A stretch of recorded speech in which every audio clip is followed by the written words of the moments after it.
네, 안녕하십니까. 자, 오늘은 마음의 평수 한 평, 입찰 실패가 두렵다면 탐심을 빼세요. 이 주제로 이제 강의를 하도록 하겠습니다.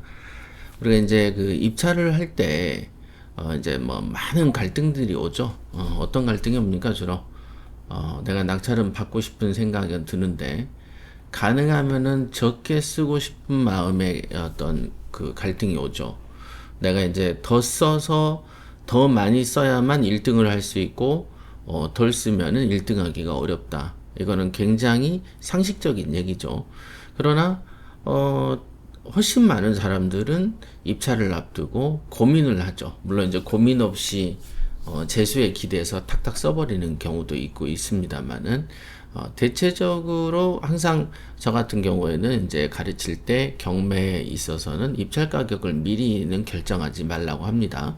어느 정도 이제 80%의 윤곽을 가지고 그 다음에 입찰 현장에서 당일날 내 마음을 들여다보면서 더 쓸지 줄지를 고민하는 시간을 좀 갖도록 합니다. 실제 그렇습니다. 그러니까 입찰을 컨설팅을 할 때도 그렇지만은 바로 내가 미리 정해놓고서는 그 금액을 딱 가자마자 눈 딱 감고 그냥 착 써버리면은 좋겠습니다만은 왠지 그러면은 공을 좀 덜 들인 것 같은 느낌이 들죠. 그리고 그 고민 자체를 좀 덜 하는 것 같죠. 즉, 또 고민을 덜 하다 보면은 실수가 생기기 마련이죠. 그래서 항상 끝까지 생각하려고 예를 씁니다. 그래서 경매에 있어서 제일 그 모든 시세 조사를 했던 노력, 그 모든 고민했던 그 시간들, 그거의 마지막에 결실을 이루는 것이 입찰 가격을 결정하는 것이죠. 그래서 입찰 가격을 결정하는 이유는 1등을 하기 위해서 입찰 가격을 결정하는 것이죠. 그냥 물론 내가 떨어져야지, 협회에서 하고 있는 떨어지러 왔어요 같은 것처럼 누군가가 어느 정도 선에서 1등을 할 것 같으니 그 선보다 조금 근사치로 덜 써서 고의적으로 떨어지는 프로그램을 우리가 이제 최근에 2건 정도 선물 보였는데 사실은 그게 떨어지는 게 더 어렵습니다. 왜? 그냥 떨어질 거 뭐 최저가에서 얼마만 써버리면 되죠. 그렇잖아요. 그런 게 아니고 어느 정도 선이 1등일 거를 예측할 수 있어야 떨어지는 선도 예측 가능한 거죠.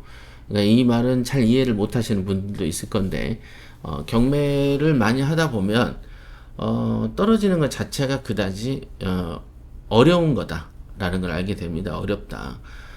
과거에 이제 우리 스파레주에서는 승률이 거의 100%에 가까웠습니다. 그러니까 초보자, 그러니까 예를 들면 이제 졸업한 스파레주 교육생들이 있고 이제 스파레주 교육생들이 있어요. 배우는. 그럼 이 배우는 교육생들하고 동일한 물건으로 경쟁에 붙었을 때 선배한테 떨어지는 질 확률 자체가 굉장히 적고 드물었습니다. 그 이유는 뭐냐면 이 물건에 대해서 초보일수록 더 촉이 서 있다는 거 1번. 그 다음에 더 겸손하다는 거 2번. 그죠? 더 겸손하죠? 그래서 내가 덜 먹어도 되니까 낙찰에 우선해야 되겠다는 생각이 강한 시기가 스파레주 교육생 시절이죠. 그렇기 때문에 동일한 물건으로 경쟁이 붙으면은 이깁니다. 거의 100% 그랬습니다. 그리고 스파레주 교육생들이 입찰장 가면 그 물건을 꼭 가져오게끔 되어 있었습니다. 근데 물론 이제 어떤 기수들은 제가 아예 처음부터 끝까지 다 해서 입찰 가격까지 맞힌 적이 많습니다. 전체. 그럴 때는 이제 승률이 100%였죠. 근데 이제 저도 이제 나이도 들고 교육생들에게 모든 동일한 품질의 것을 제가 준비시킬 수는 없더라고요. 그래서 그들의 어떤 자연스러운 성장을 돕는 입장에서 가끔은 좀 떨어져도 상관없어 라고 이제 얘기를 하던 시기가 이제 있었어요. 최근 몇 년 전이죠. 그래도 배운 대로 하면 1등이 바로 됩니다. 그런데 이제 그 부분들이 어떤 그 최근에 어떤 그 시점부터는 뭔가 멘탈 교육이라고 해야 되나? 그 부자 마인드라고 해야 되나? 부자 마인드는 그거죠. 적게 쓰면은 적게 쓰고 낙찰되는 걸 기대하는 것보다 많이 쓰고 낙찰을 기대하는 것이 옳다라는 부자 마인드의 인과의 법칙, 선인성과의 법칙을 부자 마인드에서 많이 강조하던 시기에서 조금씩 후퇴하는 시기에 이제 그 떨어지는 상황들이 많이 발생했어요. 그래봐야 몇 건 아닙니다만은. 그래서 이제 대체적으로 이제 그런 부분에서도 마음에 이제 항상 괜찮네, 이 정도면 괜찮아, 항상 그런 생각을 많이 갖고 있었습니다. 왜냐하면 어떤 그 협회에 있는 스파레주의 강력한 교육 시스템은 일종의 미국으로 보면은 특별한 해병대 수준, 그죠? 어쨌든 전 세계에서 가장 강력한 군대죠. 가장 강력한 군대를 가진 나라가 미국이고, 그 훈련 프로그램이 해병대 프로그램이 엄청 무섭죠. 그죠? 그리고 미국은 전쟁을 할 때는 육군하고 공군이 합심해서 작전을 짜기 때문에 일반적인 군대들로서는 이길 수가 없죠. 예, 그렇습니다. 그래서 이제 그런 타이트한 훈련 프로그램도 수많은 실전과 어떤 막 그 정신과 기상이 살아있을 때는 가능한데, 그렇지 않을 때는 이게 만들어지기가 좀 힘듭니다, 사실은. 어쨌든, 그지만은 이게 꼭 처음에 탄생했던 그 강력한 군대 같은 느낌의 스파레주 방식을 100% 옳다고 볼 것이냐라고 보면은, 과연 그런 프로그램이, 한 10년 가까이 이어지겠지만, 15년, 20년간은 이어지겠는가? 왜냐하면 창시자인 제가 점점 늙어가고, 그 부자 마인드하고 협회의 핵심 가치들이 뭐 스피드 훈련, 그죠? 그렇죠. 그 다음에 고도의 집중력 훈련, 뭐 이런 것들의 어떤 거를 프로그램의 품질 자체를 내가 유지할 수 있겠는가? 뭐 이런 생각이 많이 들 때가 있었습니다. 이게. 그래서 이제 이게 계승하기가 좀 힘들죠. 전승도 어렵고 계승도 어렵습니다. 그래서 이제 한국에 있는 모든 기술들도 처음에 있었던 어떤 좋은 기술들이 후대를 가서 발전하는 것일까라고 보면 그렇지도 않죠. 그렇지도 않습니다. 우리나라에서 상감청자 색깔 내는 기술 흉내 못 내잖아요. 그죠? 못 내는 거예요. 고대의 기술들이 고대의 기술들이 훨씬 더 높습니다. 그런 게 많아요. 그렇죠. 그래서 그 옛날에 대만에 가서 그 박물관을 갔는데 옥으로 배추를 만들어서 이제 그 왕비라 그래야 되나? 그죠. 왕비들한테 이제 선물도 주고 그러는데, 알다시피 옥의 경도는 어마무지하게 딱딱하고 그거를 망치로 쇠로 친다고 해서 쉽게 다듬어지지도 않을 뿐더러 더 강력한 힘이 작동하면 부러져 버리는데, 그거를 정말로 예리하게 다듬는 세공 기술들이 과거에 있었다는 거고, 또는 사람의 머리카락을 현미경으로 보면 그 안에 반야신경을 써놨다든가, 머리카락 안에 그 많은 글자를 다 집어넣는 기술. 지금 하라면 할 수 있는 사람이 있을까요? 없습니다. 그러니까 고대의 그런 기술들이 되게 많이 존재하지만 전승이 어렵다는 것과 마찬가지라고 생각하면 됩니다. 어쨌든 경매라는 게 돈 내고 돈 먹는 어떤 투자의 게임이지만, 주식도 그런 마인드와 멘탈이 강조하는 부분이 있는 걸로 알고 있습니다만은, 경매에 있어서는 특별히 우리가 입찰 단계에서는 마음의 공부, 수행, 깨달음, 이 미래에 대한 선견지명, 뭐 이런 게 작동하는 시점이 옵니다. 옵니다. 물론 돈을 더 많이 쓰는 사람이 존재하면 100% 떨어지는 건 사실이지만, 이게 동일한 품질로 계속 성공을 이루려면 나름대로의 고도의 철학이 존재해야 되는 것이죠. 고도의 철학. 그래서 보통 내가 어떤 경우를 제가 유튜브에서 본 적이 있냐면은, 새예요. 뭐 어떤 새예요. 근데 새가 있는데 생선이 물고기가 배를 뒤집고 거의 이제 죽기 직전이에요. 물이 이제 충분하지 않는 물이 노출된 지역까지 얘가 어떻게 왔나 봐. 그랬더니 걔가 먹으려고 입을 부리로 무나 싶었는데, 부리로 물더니 그걸 점프해서 가서 물이 깊은 데다가 고기를 풀어주는 걸 유튜브에서 본 적이 있습니다.